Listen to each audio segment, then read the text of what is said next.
Hi everyone, we are group number 8 and we are going to be discussing each of our examples of how privacy turbulence affects the communication privacy management theory, and each of us are going to give their own example. Go ahead. Hi, my name is Victoria Jaramillo.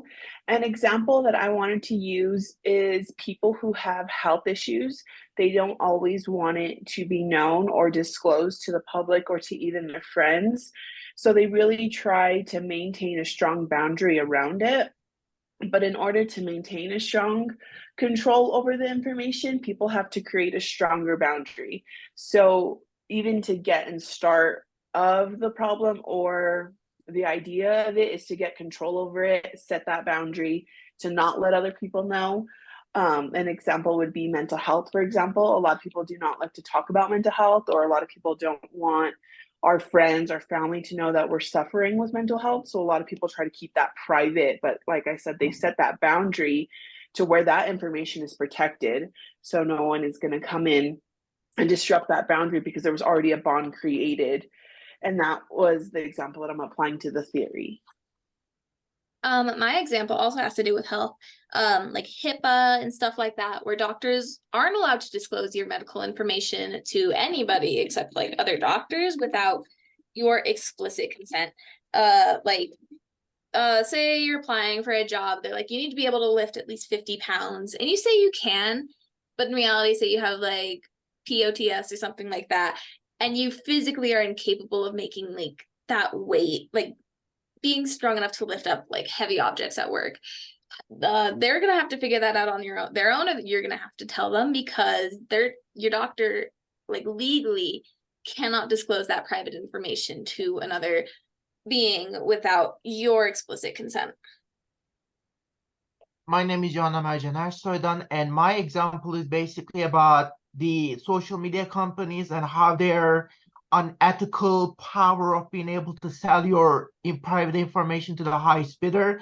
This is still an issue to this day, and there's constantly new cases brought about in United States, and not just United States too. There are other countries that has this issue, but United States seems to be the biggest one of all because there's a lot of people living in like New York City, Los Angeles, Hollywood, and there are actors, actresses who, because of this very reason, go to more less known media sites like Instagram, TikTok, and other like YouTube.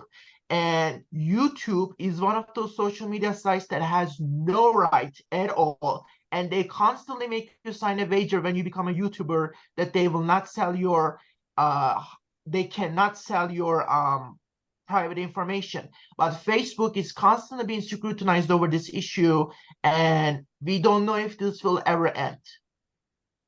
Your intellectual property has a lot to do with like the privacy involved in OPM. Is it OPM? CPM. It's like people can't steal your data. They shouldn't steal your data. They shouldn't steal like a lot of private information. Say like you're at work or something and you are friends with the manager outside of work, but nobody but you and that manager know that. And so people are always like, why are you getting special treatment?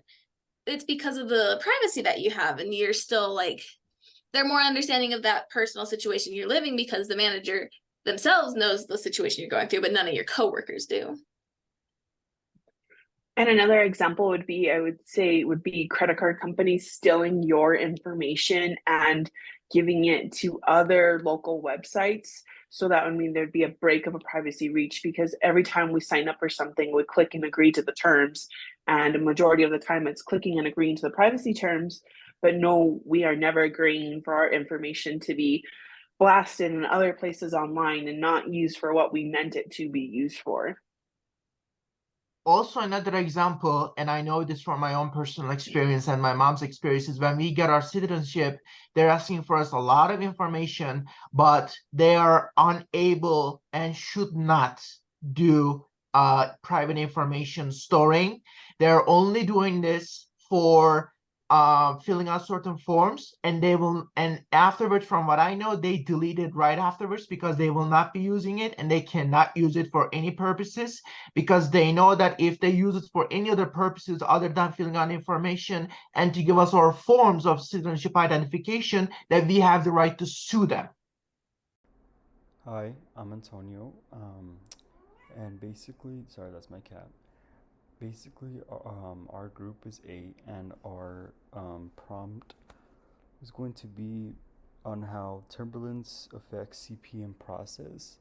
And basically, we relate these to certain issues in our communicative outlets, which causes polar opposite effects in the CPM process. So basically, like an example of what I used would be assumptions. So basically, humans are rule makers and they are rule followers. From chapter 17, they tell us what we should think about certain topics and how we should feel and portray certain things and express ourselves. And that's ultimately one of the main factors in the CPM process and how we express ourselves.